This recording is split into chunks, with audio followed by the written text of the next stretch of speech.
Hello everyone. So today I'm going to be guiding you through an end-to-end workflow for a 21 CFR and GMP compliant analysis of a 1D SDS-PAGE GL image or Western blot image, or basically anything that you can analyze within our Phoretix 1D software. Now, our AuditSafe software is universal for both our own software and other pieces of software, but I'm going to focus on our own software for now. It is the common component that brings all of our software together in terms of compliance. So if you're using multiple different pieces of TotalLab software, they can all be connected to AuditSafe. So you only need to be trained in AuditSafe to be able to perform all of your analysis, whether it be 1D, 2D, colony counting, something like that, in a 21 CFR and GMP compliant manner. So I'm going to just go through and do the analysis. I'm not going to go into a huge amount of detail about AuditSafe in general, but as we go through, you'll notice the different compliance features like audit trails and things like that. But I'm going to be acting in the role of, say, an analyst that is working in a regulated environment, pharma company, a QC, QA lab, something like that, people we work with on a day-to-day basis, how they would come in and do their work. So I'm going to be analyst 1, which is my role, the group that my kind of role fits into. Of course, we have to have a username and password to ensure, authenticity of the user, validation of the user.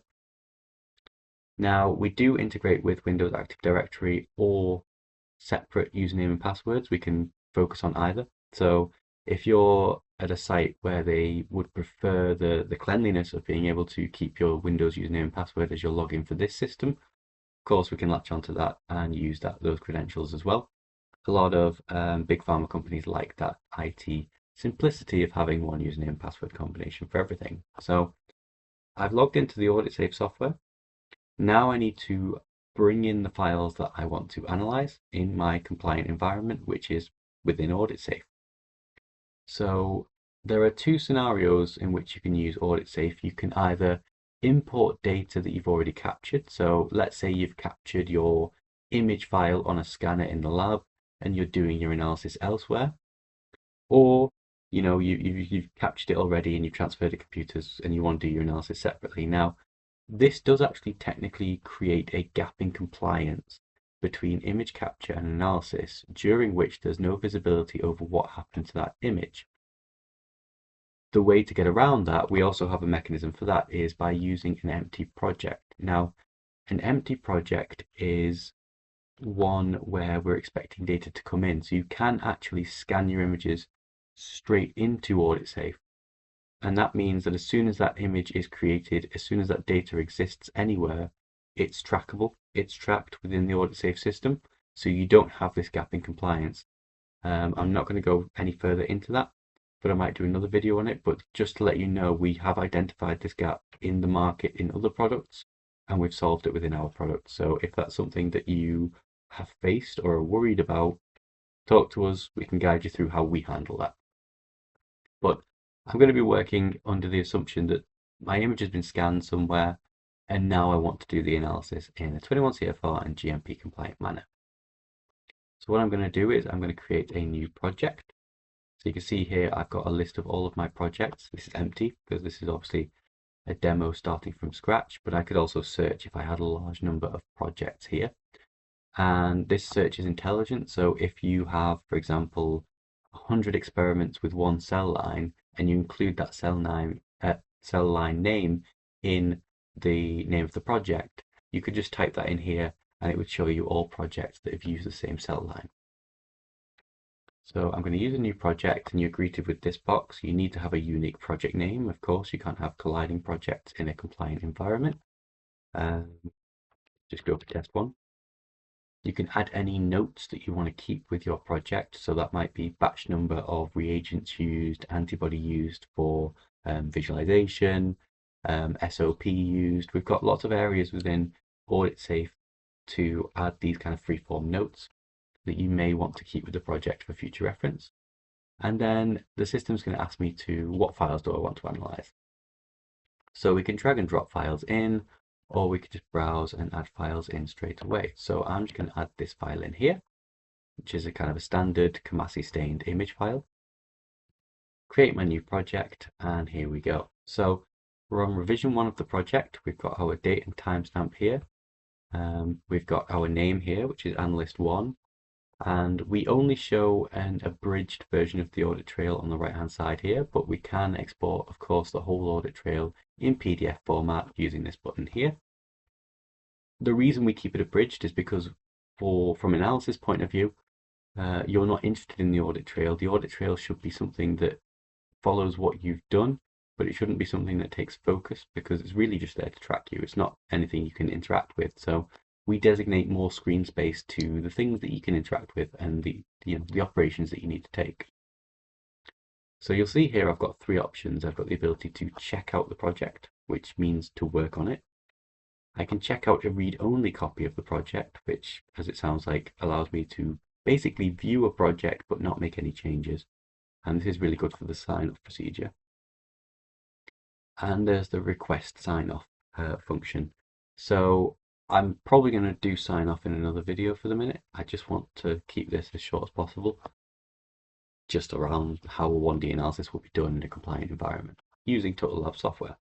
So as soon as I check out a copy of the data that I want to be working on, in this case the Kamasi stained SDS-PAGE image that you saw me import before, I then get access to the options. What can I do with that file now I've grabbed a copy of it? Now, AuditSafe only ever works on copies of data. It never replaces the original data. And I'm probably not going to go into the whole structure of how we handle data, but yeah, that's the important bit. Is the secure folder holds the master copy of the data. We only ever work on copies and then check that in as a new copy into the secure folder where files are securely stored. You're only ever working on a copy. If there's a power cut, if your computer explodes while you're doing an analysis, all you lose is the copy, you don't lose the master. So we can change the different buttons, the different tools that we have access to here, depending on the integrations that we have within software.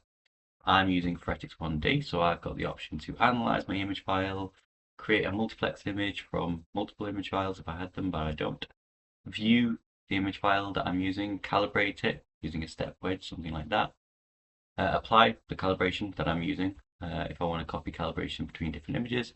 And inspect is very similar to view, but it looks at the raw TIFF data, histograms, things like that. So we're doing an analysis, so I, as the analyst, I'm going to analyze my image in Phoretix 1D. So you'll see what happens here is the image file that I started this project with, oh, it's already multi-channel, has been pushed into the software. I'm not able to analyze any other image apart from the one I started the project with. I've got no open button here, so my workflow, my pathway is very fixed. I can only analyze this image, no others. I can't save this anywhere else outside the system. I'm locked in to just performing this analysis. Part of the whole data security, data integrity mechanism that we have within the software to allow you to comply with 21 CFR and GMP regulations, of course. Now, I'm going to kind of quickly go through this. There are other Phoretix 1D analysis videos that I've got. So I'm going to go through the analysis of this video, of this image, sorry. So I will inspect my image to make sure it's been interpreted correctly. I can see here the orange sections are areas of saturation. However, they are in my molecular weight ladder, so not bands that I'm going to necessarily want to quantify. And you would always expect the molecular weight marker lanes to be very intense bands compared to the sample bands anyway. That lines up. These aren't measurements that I care about. I'm only going to use them as positional kind of markers anyway. I'll come down to the automatic lane detection algorithm, the automatic lane detection section. For multi-channel images, we run detection on one lane and then apply that to all lanes. So it asks you to select the channel that you're working on. I'm going to use an AOI just to make sure this works correctly. So just define, you don't need to use the AOI, but because a lot of this image is blank space, using an AOI is just going to focus the automatic lane detection algorithm within this space. So there we go. I could fine tune this a little if I wanted to, but it's done a pretty good job with the automatic lane detection. One difference between our software and other software that offers automatic lane detection is we are also capable of analyzing and automatically detecting empty lanes. So that's where a lot of other software fails, is it can handle a lane with bands in, because it uses the edges of the bands to detect where lanes are. We've actually got a special algorithm that we developed that is capable of detecting lanes where there are no bands. So other software is quite good at detecting the positive, when there is bands. Our software considers everything, because a result for you as a scientist may be an empty band, and that might be something that you're interested in. So that's something that kind of sets us apart from the competition, and we're quite proud of the ability to be able to do this. I'm going to go through, these are lovely peaks. Let's have a look at another lane, sample lane. So I'm going to go through and just slap a rolling ball background removal on this, maybe fine tune it a little bit. There we go. So I would obviously, if I was doing this with a lot of time in mind, I would obviously work through and go through my lanes and use the background subtraction method, of which we've got multiple, and settings that would apply to my lanes. We also facilitate different intensities and methods of background correction per lane. This could be very useful in images exactly like this one, where your blotting or your background is uneven. So the settings that work for one lane over here might be very different from the settings that work for this lane over here. We can accommodate that, and things like Biorad's Image Lab, they take a very blunt approach where they apply the same setting to every lane, which assumes an even level of background, or a very similar level of background across all of your lanes.